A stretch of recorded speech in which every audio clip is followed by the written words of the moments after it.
aí em Cornélio, e enfim, eu sei dessa estabilidade. Então, já adianto para vocês, de uma forma bem transparente, que hoje toda a sala eu não vou fazer o controle de frequência, tá? Para não prejudicar nenhum aluno. Mas como também nós estamos em poucas pessoas aqui, fiquem à vontade para abrir as câmeras, não fiquem tímidos. É uma forma da gente se aproximar.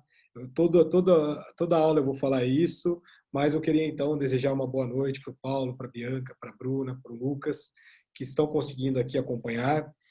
Não sei se vai travar, na aula que eu dei agora em família, travou um pouco. Então, só relembrando, eu estou gravando essa aula eu vou subir para a nossa plataforma, também subirei ela no YouTube, eu tenho o meu canalzinho lá no YouTube, então ninguém será prejudicado, porque quando eu gravo aqui direto no computador, isso sai uma boa gravação. Então, só vou pedir para que vocês sinalizem se vocês estão me ouvindo bem, pode ser no chat, enfim, pode abrir o microfone, mas eu queria saber se o som tá legal. Eu estou ouvindo Tá sim, aqui. professor. Para Perfeito, mim tá então. tudo. Maravilha, então. Então, sejam bem-vindos. A gente vai finalizar hoje aquela aula que eu falei que é uma aula um pouquinho mais chata, um pouquinho mais densa, que a gente faz uma viagem a uma classificação infinita dos contratos. É uma aula, como eu falei para vocês, que adiantará inúmeras dores de cabeças futuras que aparecerão aí quando vocês estiverem estudando contratos em espécie, mas, querendo ou não, é uma aula muito complexa. Então, é muito interessante também, porque nós passamos por essas possibilidades de aulas gravadas, então vocês poderão visitar essa primeira aula que foi semana passada, na terça-feira passada, e a aula de hoje, que vocês terão um conteúdo aí geral, mas é um conteúdo que vai matar aí qualquer questão de concurso público, qualquer questão de OAB, sem maiores dificuldades, e também, principalmente, para quem for aí para a parte da advocacia, para a parte privada, né, do nosso direito, vocês irão se deparar, sim, com essas classificações. Você vai ouvir seu cliente vai passar o caso e dentro dessa classificação você vai entender, você vai encontrar qual que é o melhor contrato possível para ele. Flávia, boa noite, seja bem-vinda. Então, só revisitando, deixa eu só compartilhar aqui, lembrando que eu fiz um PowerPoint que está mais ou menos, não é minha especialidade fazer o PowerPoint, o uso dele, enfim. Mas, só relembrando, deixa eu colocar aqui os participantes.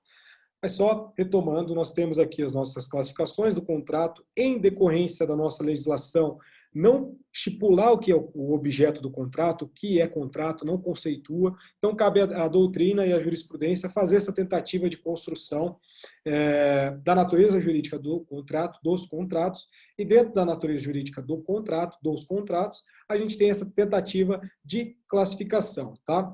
Lembrando que essa classificação é um recorte doutrinário que eu faço, dependendo dos doutrinadores que vocês forem utilizar para os seus estudos, vocês poderão ter alguma outra classificação, às vezes alguma outra que foi suprida, mas basicamente aqui a gente consegue englobar o que pode se chamar de maioria doutrinária, tá? Não sei também se é um termo muito interessante, mas é um termo que a gente acaba adotando. Então, a maioria da doutrina utiliza essas classificações, e as classificações vocês poderão aí adotá-las para a vida de vocês sem maiores dificuldades. Então, só retomando, deixa eu só liberar aqui minha parte para eu chegar ao slide. Primeira classificação, só voltando, passando bem brevemente, são quanto aos direitos e deveres das partes envolvidas, nosso contrato unilateral, bilateral e plurilateral.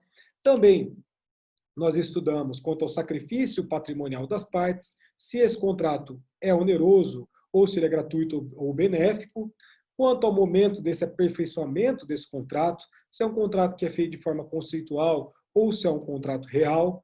Depois, quanto aos riscos que envolvem essa prestação, contrato comutativo, contrato aleatório e essa bifurcação que a gente tem no contrato aleatório, empty SPY, contrato aleatório empty rei esperatai, que são aquelas modalidades que a gente depara aqui com contratos agrícolas de forma frequente na nossa região. Então, a depender do risco que determinada pessoa admite nessas formas contratuais, a gente vai variar dentro do contrato aleatório, lembrando que nossa própria legislação faz essa diferenciação. Também quanto à previsão legal, se é um contrato típico, que existe uma previsão legal mínima, ou, enfim, com algum estatuto legal jurídico suficiente, ou um contrato atípico, que não vai existir nenhuma previsão dentro desse negócio jurídico. Quanto à negociação das partes, o contrato de adesão, a gente problematizou de forma bem ampla essa questão do contrato de adesão, a gente vai trabalhar ainda um pouco mais nesse semestre acerca dessa problematização. O contrato paritário ou negociado, que é o contrato modelo, né, em que aquele conteúdo é extremamente debatido entre as partes envolvidas em determinado negócio jurídico, mas o nosso contrato paritário negociado, que deveria ser a regra do sistema, ele acaba sendo deixado de lado em detrimento das nossas relações, que são relações extremamente complexas dentro do que a gente pode delimitar de um tempo que é a modernidade ou a contemporaneidade, a depender da interpretação que você faça da história. Além disso, antes da independência contratual, a gente falou acerca da solenidade ou da formalidade dos contratos, e aqui a gente parou a nossa aula de terça-feira passada em relação ao nosso contrato aqui, quanto à independência desse contrato, né? E aqui a gente vai se debruçar novamente, vou retomar alguns pontos aqui com vocês, fiquem à vontade para me interromper, para perguntar, mas vamos lá, tá? Então, quanto à nossa independência, né, contratual, nós temos, de forma bem simples, os nossos contratos coligados, os nossos contratos conexos, e o que a gente tem, e uma diferenciação, é o nosso contrato principal ou independente. O que é o contrato principal ou independente? Que ele vai existir por conta própria, ou seja, não vai haver qualquer relação desse contrato ou de dependência com outro contrato, com outro pacto. Eu trouxe para vocês um exemplo clássico da nossa aula passada, que é o nosso contrato de locação de imóvel urbano. Então, o nosso contrato de locação de imóvel urbano, ele é um contrato principal, ou seja, ele é um contrato independente e ele é regido pela Lei 8.245 de 1991. Então, esse contrato é um contrato único, né? Só que esse contrato único, ele também pode ter um acessório. E aqui aparece uma outra figura, que é o contrato acessório. O que seria esse contrato acessório? Retomando aqui, porque a gente já passou por isso. Seria aquele contrato que vai depender, que vai verificar a validade dele, a dependência da validade dele, em detrimento de um outro negócio jurídico celebrado por essas partes, que a gente vai chamar de contrato principal. Então, esse contrato acessório, ele só terá validade se existir esse contrato principal. O exemplo que eu dei para vocês foi o nosso contrato de fiança. Por quê? Porque o contrato de fiança, ele sempre dependerá de um outro contrato, como, por exemplo, no caso aqui de locação de um imóvel urbano, que foi o primeiro exemplo que eu trouxe para vocês de contrato principal. Então, a gente pode ter um contrato de fiança, que é um contrato acessório a este contrato principal.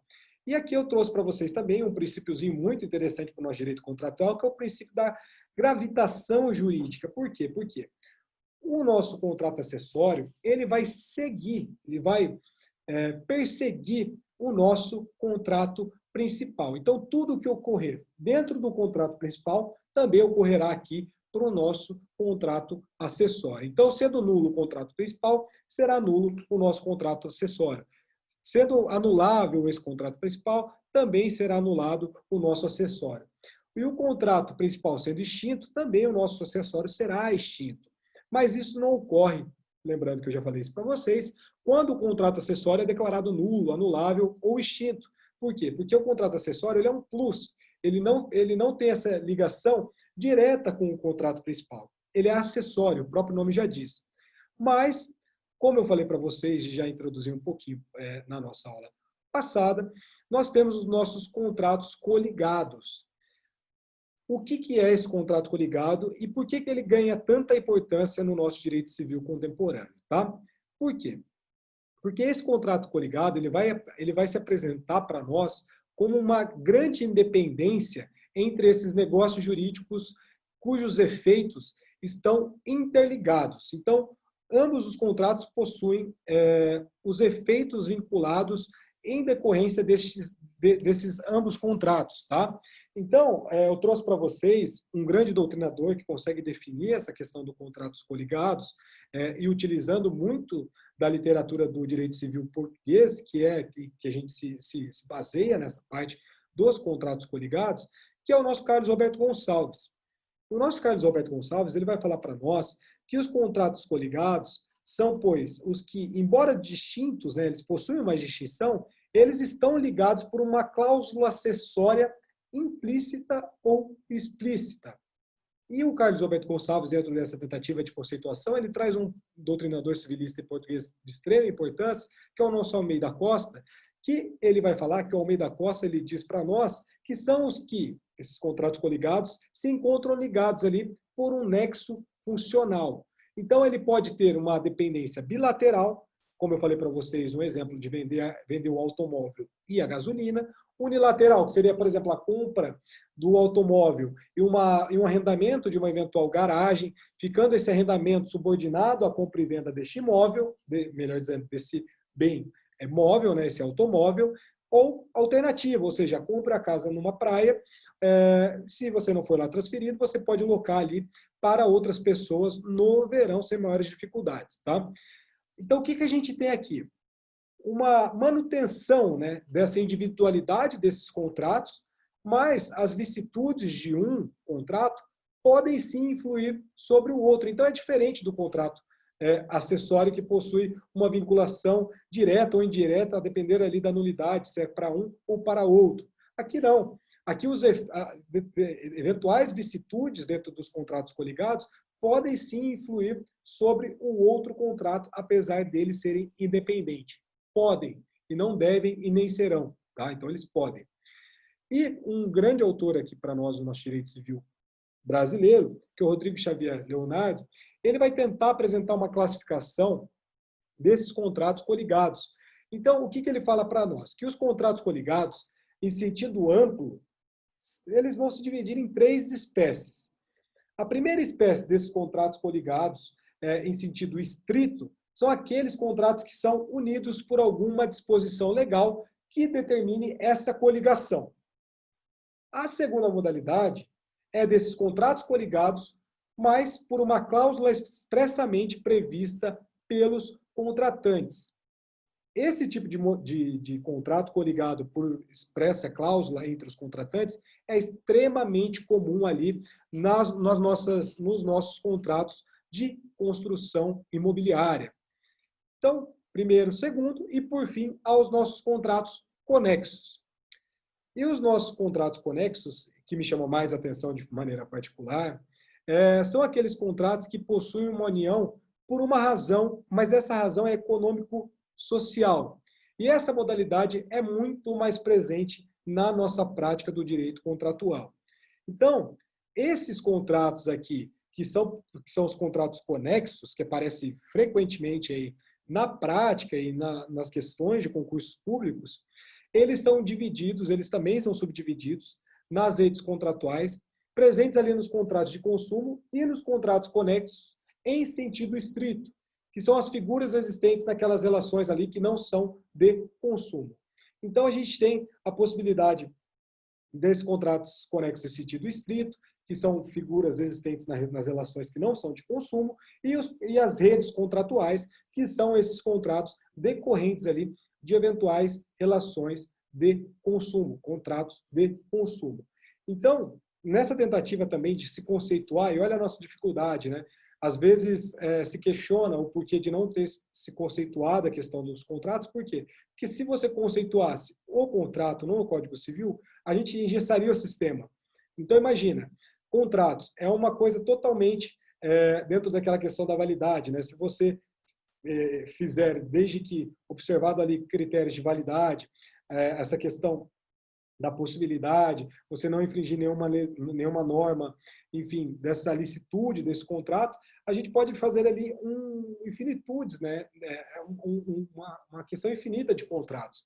Então, o nosso legislador, ele não estipula ali uma conceituação contratual para não engessar o sistema. Porque se ele engessasse o sistema, contratos de rede, essas redes contratuais, não seriam possíveis, via de regra. Então, dentro dessa questão dos contratos coligados, a gente vai perceber que vai existir, sim, uma certa independência desses contratos. Mas vai também existir uma descendência justamente, por exemplo, nessa união, que é uma união meio que parcial, que vai ligar esses contratos. Então, esse negócio jurídico são os contratos coligados, possui ali um intermediário um ponto intermediário entre o que a gente denomina a nossa classificação clássica, né, de contratos principais, do contrato principal e do contrato acessório. Então, ela está ali meio que no meio do caminho. E o Rui Rosado de Aguiar, que também dispensa apresentações, ele vai esclarecer para nós que nos contratos coligados também é possível que esses figurantes dessa relação jurídica, desse negócio jurídico que eles estão ali contratando, né, fujam de um eventual figurino comum e enlacem ali as diversas convenções que são convenções singulares num vínculo de dependência desses contratos. Ou no vínculo de subordinação, ou no vínculo de causalidade. Eu gosto muito da palavra causalidade, tá? Nesse nexo causal, nesse nexo de causalidade que possui um contrato para com o outro, e ele vai reunir, ele vai coligar esses contratos de modo que essas vicissitudes de um podem sim influir sobre a outra. Para eu parar de trabalhar isso meio que num plano abstrato, né, e decorrência dessa tentativa de natureza híbrida nos nossos contratos bilaterais, conexos, melhor dizendo, eu quero trazer para vocês uma lição que vem da jurisprudência do nosso STJ. Então, eu vou pedir licença para vocês para passar aqui nessa lição que vem do nosso STJ, porque eu acho que a gente consegue ilustrar de uma forma bem interessante para vocês, tá? Então, aqui ele fala, ó, resolução do contrato, contratos coligados, inadimplemento de um deles. Celebrados dois contratos coligados, um principal e o outro secundário, o primeiro tendo por objeto um lote com casa de moradia, e o segundo versando sobre dois lotes contíguos para a área de lazer. A falta de pagamento integral do preço desse segundo contrato pode levar à sua resolução, conservando-se o principal, cujo preço foi integralmente pago. Recurso não conhecido. Isso foi no STJ, RESP 337040 AM. Tá?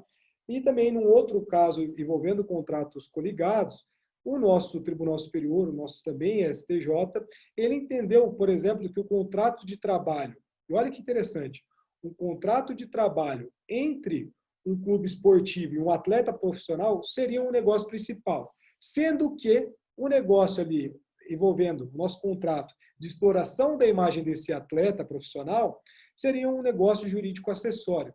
E essa interpretação foi muito importante para quê? Para fixar ali a competência para apreciar a nossa lide ali, envolvendo essas questões de direito de imagem, no caso lá da nossa Justiça do Trabalho. E aqui também é bem breve a emenda desse recurso, e aqui eu passo para vocês. Ó, conflito de competência. Clube esportivo. Jogador de futebol, contrato de trabalho. Contrato de imagem. Celebrados contratos coligados para prestação de serviço como atleta e para o uso da imagem. O contrato principal é o de trabalho. Portanto, a demanda surgida entre as partes deve ser resolvida na Justiça do Trabalho. Conflito conhecido e declarada a competência da Justiça Trabalhista. Isso foi no conflito de competência 34504 de São Paulo, que foi julgado no nosso STJ. Então, olha que questões assim, extremamente interessantes, né? Então, um outro caso que é muito interessante, que também veio do STJ, que a gente chama também de Tribunal da Cidadania, foi ali no nosso Disque Amizade, né? O que seria esse Disque Amizade? Isso foi em 2014.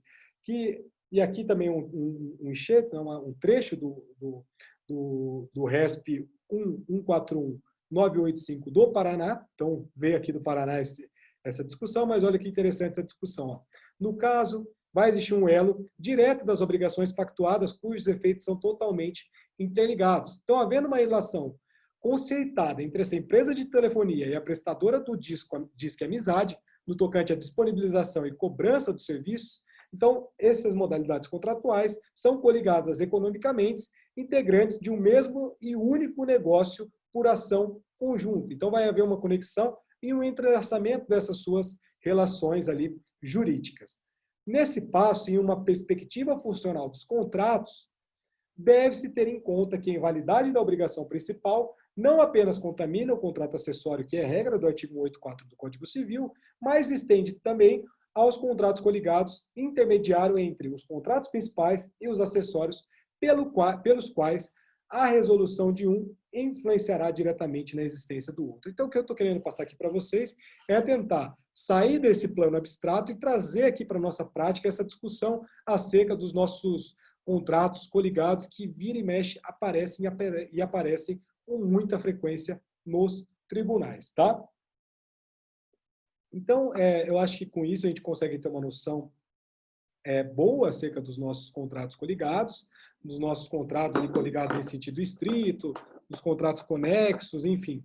Eu acho que a gente conseguiu superar essa matéria, que é uma matéria de extrema importância e aparece aí com muita frequência nos nossos tribunais. E aqui vocês também vão constatar que eu faço a leitura com frequência de importantes julgados para a gente tentar aqui concretizar esse tipo de ensinamento, tá?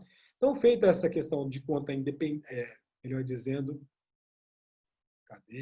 conta independência contratual, nós avançamos aqui quanto ao momento do cumprimento. E aqui também não tem muita dificuldade.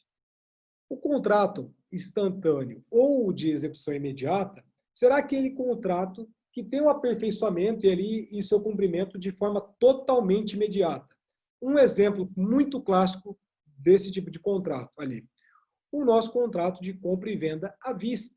Então, ali a gente tem um contrato de execução imediata, instantâneo, que é feito ali um negócio jurídico e no mesmo tempo ali ele é extinto, enfim, você resolve todas essas questões. A segunda possibilidade é o nosso contrato de execução melhor dizendo, diferida. Então, nossa segunda possibilidade é o nosso contrato de execução diferida, que ele vai ter ali um cumprimento previsto ali de uma vez só, melhor dizendo, dentro do futuro. Então, você vai estabelecer ali alguma questão pós-datada, né? Um contrato, imaginemos aqui o nosso exemplo de uma compra e venda de uma casa, nós voltamos aqui à nossa casa, né? Com o pagamento através de um cheque pré ou pós-datado. Então, imaginemos, se na primeira modalidade, que é o cumprimento instantâneo desse contrato, é feito de forma à vista, aqui nós temos o nosso cheque pré ou pós-datado. Vocês vão estudar lá no direito empresarial que o cheque é uma ordem de pagamento à vista, mas aqui para o nosso direito dos contratos, a gente faz essa diferenciação porque a gente está verificando aqui a classificação desses negócios, tá? E também a gente tem o nosso contrato de execução continuada ou de trato sucessivo. Esse contrato é talvez o mais comum, no meu ponto de vista, eu acho, aí a depender do volume financeiro da negociação. Esse contrato de trato sucessivo, que é muito famoso, né, esse contrato de trato sucessivo, ele vai ter o cumprimento ali previsto de forma sucessiva ou de forma periódica dentro de um determinado tempo estipulado pelas partes. Ou seja, voltamos novamente ao nosso exemplo da compra e venda da casa, né? Será feita uma compra e venda de um imóvel, mas ali você faz uma ordem de pagamento à vista, através de um boleto bancário, alguma coisa assim, mas também você pode fazer através de boletos bancários com uma periodicidade determinada dentro de um tempo. Ou seja, vocês estipulam que essa periodicidade será feita de forma mensal, quinzenal, bimestral, trimestral ou qualquer outra forma que as partes estipulem. Ou seja, a gente tem isso de uma forma muito clara na questão da locação e dos financiamentos em geral. Então, quem já financiou um carro sabe que chega um carnezinho lá, geralmente é um carnê interminável, mas você vai lá pagando esse carnê tem uma data pré-fixada, todo mês esse carnê infelizmente vai vencer. Se você não pagar esse carnê, vai incidir inúmeros encargos financeiros acerca desse trato que foi feito entre as partes, mas é um contrato de trato sucessivo, ou seja, ele tem uma periodicidade estipulada entre os contratantes, em que cada mês, cada 15 dias, cada 10 dias, cada semana, vai ser feito ali o vencimento dessa parcela e você, pessoa que está comprando esse bem, será obrigado ali a fazer este pagamento, tá? Então, são essas três modalidades: contrato instantâneo, execução diferida ou continuada de trato sucessivo. Eu acho que de trato sucessivo a gente consegue vincular de forma melhor na nossa cabeça. Uma outra questão que também não tem muita dificuldade é quanto à pessoalidade, né? Então, nossos contratos, no modo geral, eles podem ser pessoal, personalíssimo ou intuito personae. A gente vai entender a questão do contrato personalíssimo de uma forma bem interessante, porque eu acho que é uma coisa que me marcou muito também dentro dos meus estudos durante a graduação, que são esses contratos personalíssimos, eu imagino que no direito das obrigações vocês tiveram isso também, mas esses contratos são aqueles contratos em que determinada pessoa, né, que será o nosso contratante, ela é uma pessoa, ele é um elemento determinante nessa conclusão desse contrato. Então, esse contrato ele não seria feito, ele não pode ser transmitido ali por um ato do que a gente vai chamar de transmissão inter vivos, né? Ou mortis causa, ou seja, você estabeleceu um contrato. Vamos imaginar, a Bianca me contrata para fazer um contrato muito específico de uma construção civil que só eu sei fazer no Brasil e mais 3 advogados no exterior. Então ela vai, me contrata e só eu posso fazer esse contrato. Eu não posso chegar e transmitir esse contrato para um outro colega meu de profissão. Imaginemos, o Lucas. Eu não posso transmitir para o Lucas, eu não posso transmitir para a Bruna, eu não posso transmitir para o Paulo. Se eu morro, por exemplo, imaginemos também, eu não posso, meu filho não será responsável por esse contrato. Por quê? Porque é um contrato personalíssimo, é um contrato que se vincula a esta pessoa. Então, se existir meu falecimento, também fica inviável a execução desse contrato. O exemplo mais clássico dessa modalidade também contratual é sim o nosso contrato de fiança. Por quê? Porque uma vez que a condição de fiador, e vocês vão estudar isso também ali no direito empresarial, aqui no nosso direito civil também, que o fiador ele não transmitirá ali aos herdeiros essa condição, mas somente as obrigações vencidas e não pagas enquanto esse fiador era vivo, e até os limites da herança. Então, dentro do direito sucessório, vocês vão estudar também, existe aquela fábula, né, de que talvez você, herdeiro, tem que tirar dinheiro do seu bolso para pagar um débito, por exemplo, de alguma pessoa que você está herdando, né, esses bens, mas isso é uma mentira. Você nunca vai ter que tirar dinheiro do próprio bolso para pagar a dívida de uma eventual pessoa que você está recebendo essa herança. Essa pessoa ela vai responder pelas obrigações enquanto viva, mas dentro do limite ali da sua herança. Ou seja, vamos imaginar, você é fiador de um contrato, você vem a falecer. Só que durante a sua vida, você deixou um débito lá de 100 mil reais. Estes 100 mil reais, imaginemos que você deixou ali um imóvel de 50 mil reais. Caso bem simples. A gente não tem meação, não tem aquele 50% que a gente tem que destinar ali para eventual companheiro, cônjuge, enfim. O que acontece? Esses 100 mil reais, sendo que o imóvel é de 50 mil, os herdeiros, eles não vão chegar e vão tirar 50 mil do bolso e vão pagar esse contrato que ficou devendo 100 mil reais. Então, 50 mil reais, que é o valor de imóvel, vai ser sim passado por esse credor. Mas os outros 50 mil, Deus, não tem mais o que fazer. Então, aqui a gente tem o contrato de fiança. Você não vai cobrar dos herdeiros de forma alguma. Tem estipulação contratual. Também só se tiver alguma anuência, alguma coisa nesse sentido, mas também é discutível até a questão da possibilidade de você anular isso, porque você está garantindo de forma dupla esse contrato, enfim, existem outras formas contratuais para você garantir eventual contrato nesse sentido. Então, esse contrato personalíssimo, esse contrato pessoal, o contrato de herança, ele se mostra de forma muito patente. Um outro exemplo, uma prestação de serviço de jardinagem, que só aquela pessoa faz aquele paisagismo maravilhoso, e aí essa pessoa fica impossibilitada porque teve um acidente de trabalho e teve uma mão decepada. Esse contrato você vai resolver ele no tempo. Por quê? Porque essa pessoa, que era a única pessoa que poderia executar essa obra. Você contrata o Van Gogh para fazer um retrato seu. Se o Van Gogh faleceu, o Van Gogh não vai transmitir isso para outras pessoas, tá? Enfim, o Van Gogh é um péssimo exemplo porque ele já é falecido, mas o Banks, né, enfim, qualquer dessas possibilidades, tá? Então, contrato pessoal, e a nossa outra possibilidade é o nosso contrato impessoal. Ou seja, será aquele contrato em que essa pessoa do contratante não terá relevância jurídica para a conclusão desse negócio.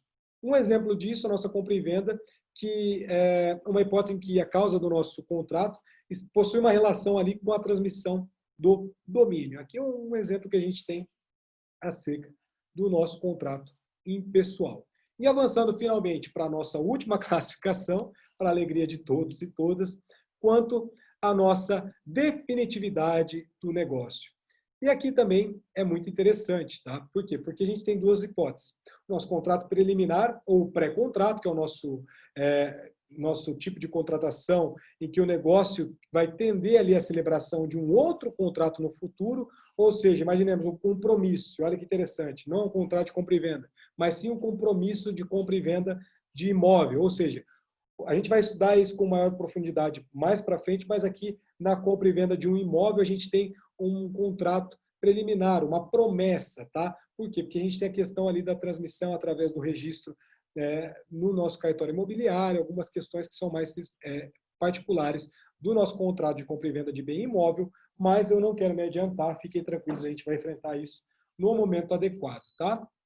E a nossa segunda possibilidade é o nosso contrato definitivo. Então, o que é o nosso contrato definitivo? Ele não vai ter qualquer dependência com outro contrato futuro ou com qualquer outro aspecto temporal futuro.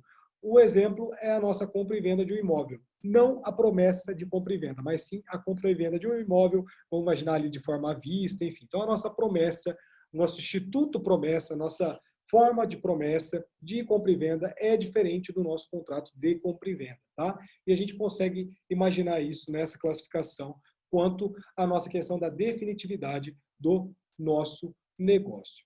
Beleza? Então, superamos essa primeira parte, a gente fez a tentativa conceitual, depois nós fizemos essa tentativa de construção, vamos dizer assim, né, quanto à classificação dos nossos contratos. Uma tarefa muito difícil, uma tarefa exaustiva para todos, mas agora a gente começa a trabalhar, vou introduzir, melhor dizendo, para depois a gente entrar em cada princípio, né, de forma específica, mais uma das partes mais gostosas que tem do nosso direito contratual, que são os nossos princípios contratuais. Então, assim, a gente consegue enxergar uma vinculação muito grande com o nosso avançar das modalidades contratuais ou da interpretação dos nossos contratos no tempo.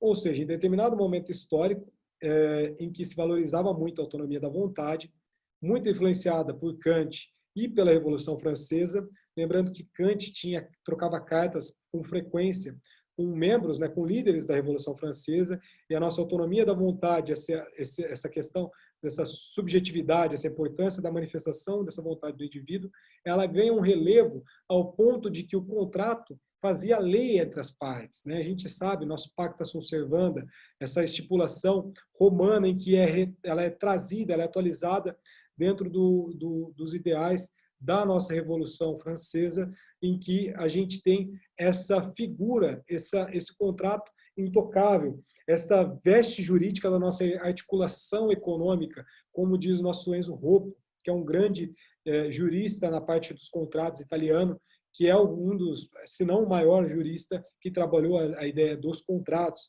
Então, essa veste jurídica, essa função econômica desse contrato, ele era muito retratado e ele era, de fato, intocável. Por mais que esse contrato tivesse uma onerosidade excessiva para determinado participante, ou até mesmo ali essa liberdade contratual que se exacerbava, né? Ou seja, as pessoas elas tinham plena liberdade contratual para fazer o que bem entendessem, não tinha uma preservação ali dentro dos limites da solidariedade constitucional, não tinha estipulação de limites, ou seja, você possuía a maioridade, você tinha capacidade, você poderia contratar e ser contratado da forma que você bem entendesse. Outra questão da inteligibilidade do pactuado, né? Dessa pacta sunt servanda, dessa questão de você não poder tocar o objeto desse contrato. Esse contrato ele era inatingível. Esse contrato era a regra e o Estado não podia intervir, independentemente de como esse contrato estava estabelecido. E também a nossa relatividade contratual, né? Ou seja, a gente, quando eu trouxe uma conceituação, que é a conceituação que eu digo contemporânea, né, dos contratos, eu falei para vocês ali da preocupação com os terceiros. Aqui a gente não tem isso. Nessa relatividade contratual, a gente não está nem aí para os terceiros. A gente não está nem preocupado com os efeitos que podem gerar para esses terceiros. A gente está preocupado com a vinculação desse contrato dentro do nosso pacto. Mas isso acaba sendo mitigado dentro do nosso welfare state, né? Quando o nosso Estado começa a aparecer de forma intervencionista para equilibrar essas relações contratuais. Então, a gente tem todo um desenvolvimento, aquela evolução que eu falei para vocês, da nossa autonomia da vontade para a nossa autonomia privada, e a gente vai entender o que seria a nossa autonomia contratual, mas a gente tem uma evolução dessas possibilidades de revisões contratuais em decorrência desse liberalismo exacerbado em que produzia, sim, dentro do aspecto contratual, questões de desequilíbrio. E o Estado se via na obrigação, por quê? Porque se esse contrato era desequilibrado para uma das partes e gerar, por exemplo, uma onerosidade excessiva para determinado indivíduo, se o Estado não intervém, o próprio Estado poderia ser prejudicado, porque essa pessoa pode pleitear uma demanda social, uma questão, por exemplo, de moradia, uma questão de saúde, alguma coisa que, se ela tivesse determinado patrimônio, ela não se preocuparia. Então, o Estado ele começa a ter interesse também nesses contratos e também começa a ter interesse na intervenção desses contratos. Mas a gente vai entender isso melhor quando a gente começar a entender esse instituto dos princípios contratuais. E, para isso, eu queria falar aqui o que poderia ser chamado de primeiras palavras nesses 11 minutos, 10 minutinhos aí, enfim, 15 minutos que me restam, né?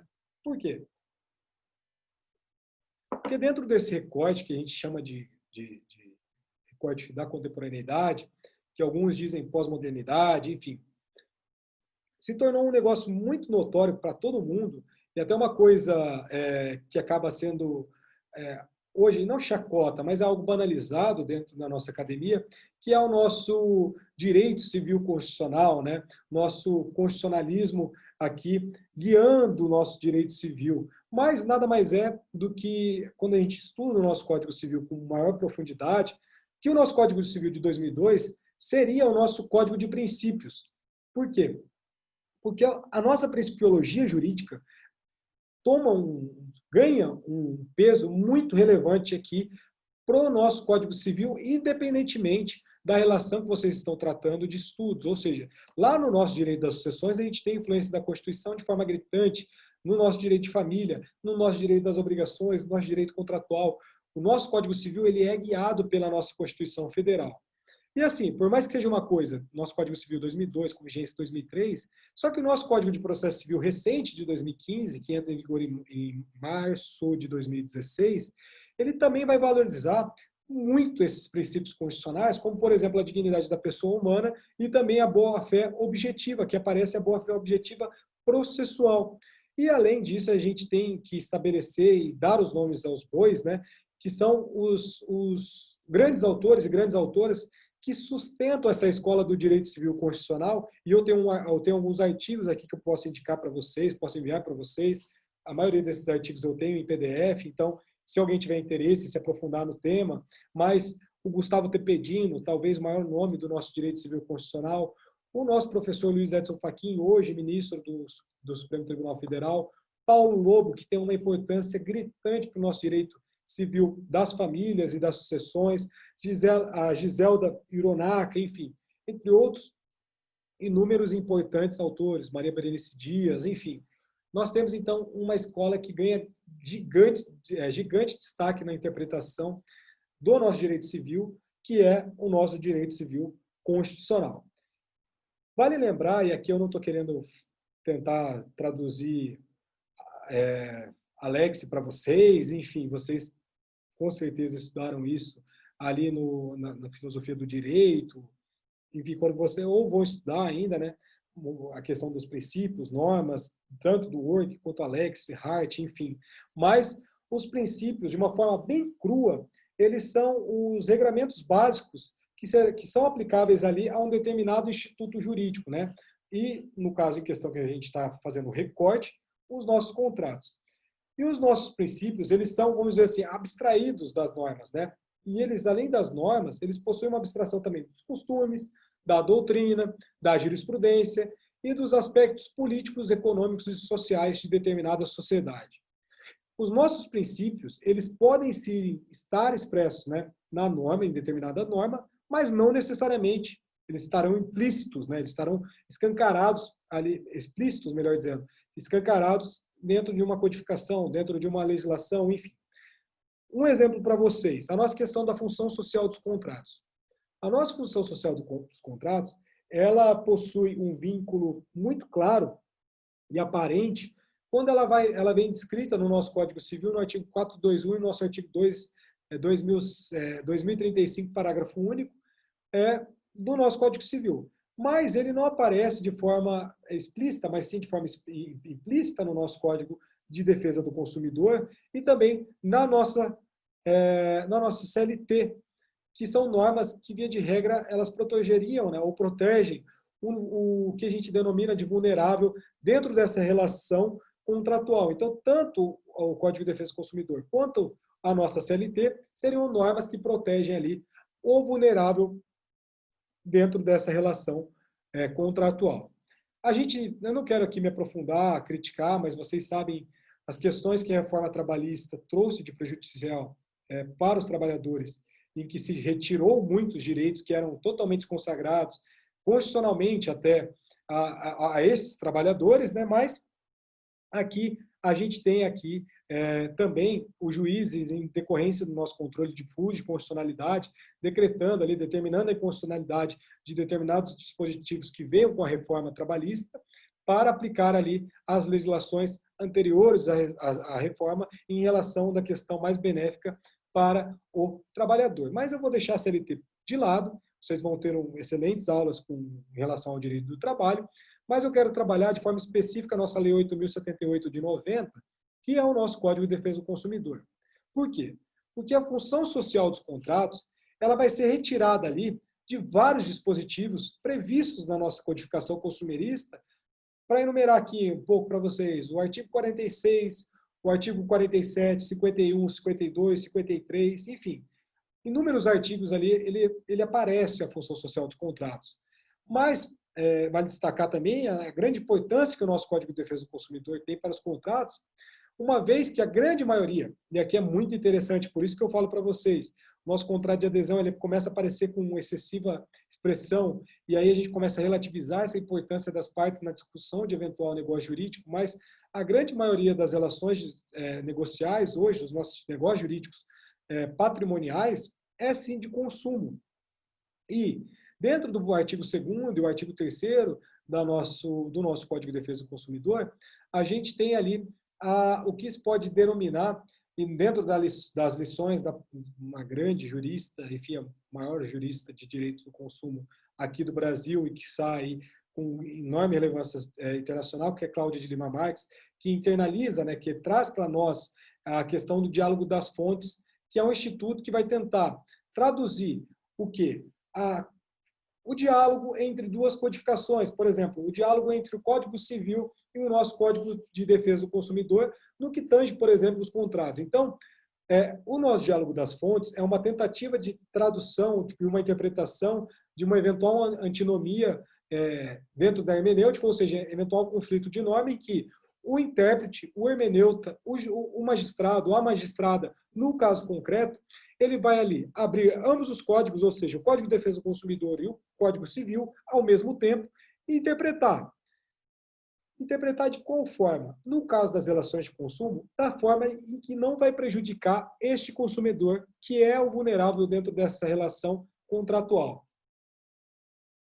Então, e aqui é interessante também que tanto o Código Civil quanto o nosso Código de Defesa do Consumidor, lembrando que o Código de Defesa do Consumidor é de 1990 e o nosso Código Civil de 2002, a gente vai ter uma aproximação, vamos dizer assim, principiológica, eu ia dizer axiológica, mas existe uma aproximação principiológica entre essas duas legislações, o que vai gerar para nós, dentro dessa teoria do diálogo das fontes, uma adesão imediata.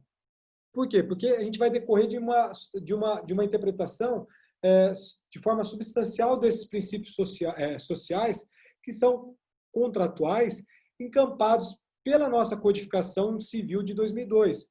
Quais sejam esses princípios que guiam as nossas relações contratuais a partir de 2002, mas que já vinha previsto no nosso Código de Defesa do Consumidor lá de 90.